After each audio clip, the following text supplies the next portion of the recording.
Kryeministri Mustafa, ministra dhe deputet nga radhët e LDK-s u pritën nga drejtues, asamblesë, drejtor, veprimtar e simpatizant të shumë të lidhjes demokratike të Kosovës në Gjakov.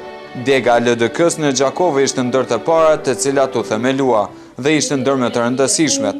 Nga këtu dolen shumë veprimtar të shquar të cilët i shërbyen atdheut dhe shumë nga ta u përndoqën dhe u vrarën nga pushteti serb, tha Dr. Luan Gola, kryetari i Degës në Gjakov. Nivel komunal, sot lidhja demokratike është pjesë e qeverisjes, duke dhënë angazhimin e vet shumë serioz dhe profesional në fushat e buxhetit të financave, në zhvillimin e bujqësisë dhe po ashtu duke drejtuar edhe asamblen komunale. Ndërsa kryeministri i Kosovës Isa Mustafa potencoi se LDK vazhdon rrugën e Rrugovës, se mburën me qeverisjet e para të Kosovës nga LDK.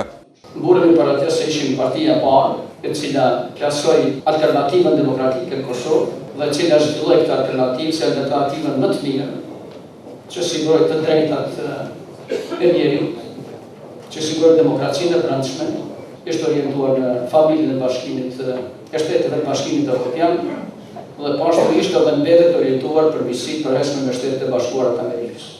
Ai nuk harroi të falenderojë shumë nga veprimtarët e LDK-s në Gjakov.